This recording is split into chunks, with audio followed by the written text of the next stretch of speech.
Now, a resident of New York's Harlem neighbourhood describes the visit of Nelson Mandela to the United States on his release from prison and later as head of state post-1994.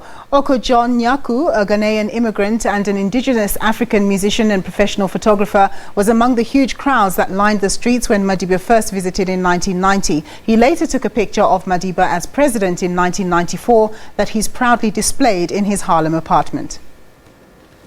Nelson Mandela would make a point of coming to Harlem whenever he visited New York City, first as deputy president of the African National Congress soon after his release from prison, and in subsequent years as president of the Republic of South Africa, recognizing the importance of coming to pay tribute to this largely black community at the time that they viewed as playing a critical role in support of the African National Congress and the broader liberation struggle in South Africa.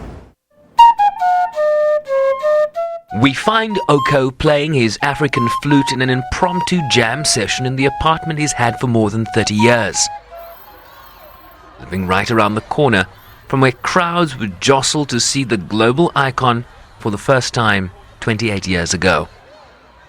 In Harlem, with Mandela, it's a miracle. It's something that I don't know how to explain it. You know, you were asking me about some photos. Sometimes you have to put the camera behind, you know, and celebrate because the camera is on you. Everybody wants to know who you are. We, the Africans who from Africa, born in Africa, living here, we have to join them. So it's our celebration. So it was so great. You know, I can't wait till today. You are here for South Africa. This thing, you know, I have to talk about Mandela. I saw him personally.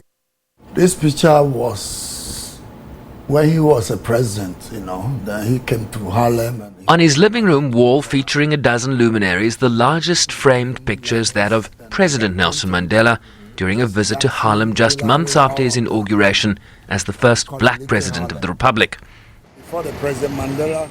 Just a short walk outside the apartment, he points out the exact spot where he took that picture, outside a church where Madiba was later to speak. That picture, I can't forget it. You know, that is fame. Those days, no digital. So I grabbed those pictures. The Secret Service was so tough, but I still find my way and grab something. But inside the church, they said no. Only inside the church, no photography unless the official from the South Africa or whatever, you know. But I do my best to pay my respect and salute to our how do I call him, Godfather or Papa, you know, before he passed away. So we witness a lot in Harlem. We enjoy, we cherish him. He has his energy, and the African Americans fought so hard. They fought so hard. That's why I have to be honest. He recalls an anecdote that many close to Madiba would agree with. He never stuck to the script, particularly when it came to his security. When he's in Harlem, Mandela wants to move free. Otherwise, I can't get close to him and take that picture. You know, he wants to move free. He has seen life, you know. He has seen life, even in prison. So, secret of life, you don't have to have fears. You know, they want to hear everybody before you hear, Nelson Mandela, Madiba. Then he laugh. He has some laugh, you know, the theaters. Oh, look at my papa. You know. He's a funny man, you know, and we love him, you know. We love Mandela. It's not just because he's Mandela, but this is our day. We witness it, you know.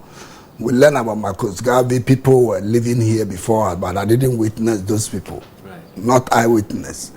But my living in America, I witnessed all these things. So that's why I have to share with you.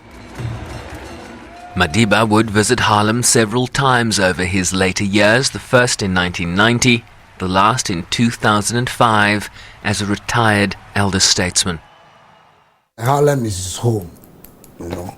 Riverside Church, everywhere, you know, it's down to it. Wherever they want him is there because the people here and the mayor we have, Dinkers, is very humble like him, you know. So everything just went like that, like miracle. A city, a neighbourhood and a people that, like many others around the world, considered him one of their own.